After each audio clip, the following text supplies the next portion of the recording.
नमस्कार, मैं डॉक्टर मानक जैन, सह आचार्य इतिहास विभाग एसपीसी राजकीय महाविद्यालय अजमेर। आज हम बीए पाठ प्रथम के द्वितीय प्रश्न पत्र का अध्ययन कर रहे हैं। पहले हमने इससे देखा कि कुषाण वंश का प्रारंभिक परिचय क्या है और कुषाण वंश के दो प्रमुख शासक कजुल कदफिसेस और विम कदफिसेस के बारे में हमने चर्चा की। आज हम करेंगे कुषाण वंश के सबसे प्रतापी और महत्वपूर्ण शासक कनिष्क प्रथम। कदुल कदफिसेस के बाद विम कदफिसेस और विम कदफिसेस के बाद कुषाण साम्राज्य की बागडोर कुषाण शासक कनिष्क के हाथ में आई।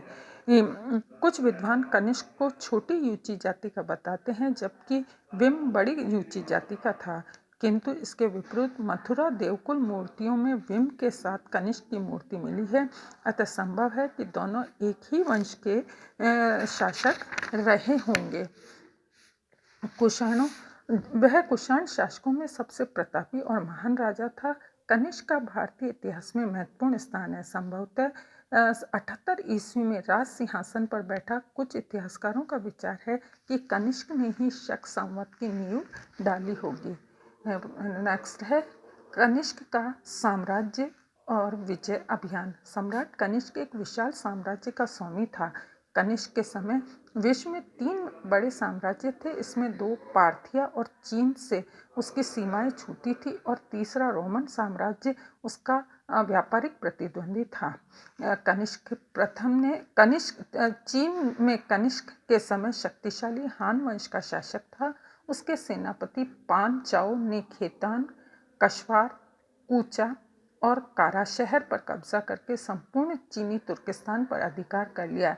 इस संघर्ष का उल्लेख चीनी साक्ष्यों और परंपराओं में मिलता है, जिसमें कुषाणों की एक सेना के पान चाओ द्वारा हराने का उल्लेख है, परंतु बाद में युआन च्वांग के साक्ष्यों से ज्ञात होता है कि कनिष्क ने सुंग लिंग पर्वत का चीनी प्रदेश अपने अधिकार में कर लिया। पीली नदी में पश्चिम में आवास करने वाली जातियों का आतंक फैला दिया।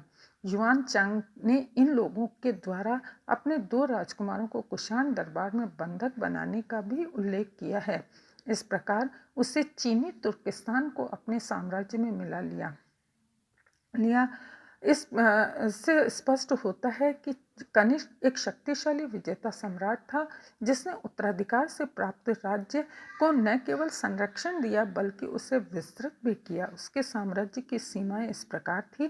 पहला मध्य एशिया में यारकंद, खितान और कशगार तक उसका साम्राज्य था। दूसरा बैक्ट्रिया, कजुल के समय से ही यहाँ कुषाण आधिपत्य था। खेतान से प्राप्त एक पांडुलिपि में भी चंद्र कनिष्क को बैक्ट्रिया का शासक बताया है। तीसरा है अफगानिस्तान।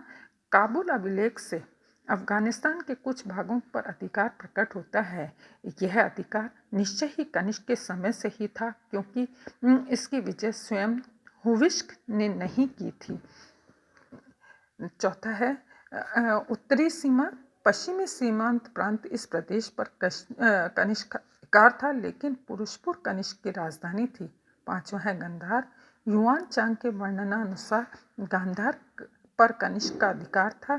वह इस समय कला का बड़ा केंद्र था। मूर्ति कला की एक विशिष्ट शैली का विकास यहीं हुआ। अगला है कश्मीर। राज तरंगिणी के अनुसार कनिष्क का कश्मीर पर आधिपत्य था। उसने वहाँ बौद्ध धर्म फैलाया। चौथी बौद्ध संगति का आयोजन कुंडल वन में ही किया और उसने कनिष्कपुर नगर भी बसाया। नेक्स्ट है सिंध। सुई विहार अभिलेख में सिंध पर कनिष्क के अधिकार सिद्ध होता है। नेक्स्ट है पंजाब। जद्दा अभिलेख व माणिक्याल अभिलेख पंजाब पर कनिष्क का अधिकार प्रकट करते हैं। उत्तर प्रदेश के सुदूर भागों में कनिष्क का अधिकार दिखाई देता है। उसके सिक्के गाजीपुर, कालिया, गोरखपुर से प्राप्त होते हैं। निष्कर्षतः ये कहा जा सकता है कि कनिष्क का राज्य मध्य एशिया से सारनाथ तक विकसित था और इस विशाल साम्राज्य की राजधानी पुरुषपुर यानी पेशावर थी। अलबरूनी भी एक अफगानी प्राचीन परंपरा का उल्लेख करता है, जिसमें मध्य एशिया पर कनिष्क का अधिकार सिद्ध होता है। अब हम ये भी देखते हैं कि कनिष्क और बौद्ध धर्म का क्या संबंध था? प्राचीन बौद्ध साहित्य में कनिष्क को पहले अत्याचारी रक्त पिपासु कहा गया, जो बौद्ध धर्म के प्रभाव से एक दयालु साधु पुरुष बन गया। यह लगता है कि पाटलिपुत्र पर आक्रमण के बाद वह बौद्ध आचार्य अश्वघोष के संपर्क में आया और उसके उपदेशों से वह बौद्ध बन गया। इसकी पुष्टि इसके अभिलेखों और सिक्कों से भी होती है। हिनसांग और अल-बरूनी ने क्रमशः 7वीं शताब्दी ईस्वी व 11वीं शताब्दी में भारत आए कुछ अनुश्रुतियों का उल्लेख किया है। उनके अनुसार कनिष्क ने पेशावर में एक विशाल बौद्ध विहार का निर्माण कराया। बौद्ध परंपरा में उसे अनेक स्तूपों और बौद्ध विहारों का निर्माता कहा है। एक टीले की खुदाई में स्वर्ण के ओप वाली एक धातु मंजूषा मिली है। इस पर अंकित खरोष्टी लिपि के लेख से पता चलता है कि यह विहार महाराजा कनिष्क के शासनकाल में बनाया गया था। बौद्ध धर्म की चौथी संगति का आयोजन उसके बौद्ध होने का सबसे महत्वपूर्ण साक्ष्य है। चतुर्थ बौद्ध संगति का आयोजन। कनिष्क को बौद्ध धर्म के मूल तत्व और सिद्धांतों को समझने में कठिनाई का अनुभव हुआ।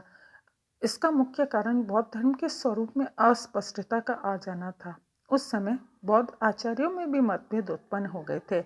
अतः कनिष्क ने इस समस्या के समाधान हेतु कश्मीर के कुंडलवन नामक बिहार में चौथी बौद्ध संगति का आयोजन किया, जो इतिहास में बौद्ध संगति के नाम से जाना जाता है। इस संगति में 500 बौद्ध भिक्षुओं ने भाग लिया। वासुमित्र इस संगति का अध्यक्ष और अश्वघोष उपाध्यक्ष थे। विद्यार्थियों, इस संगति में त्रिपिटक पर प्रामाणिक भाष्य की रचना हुई, जिन्हें कनिष्क ने ताम पत्रों पर उत्कीर्ण करवाया।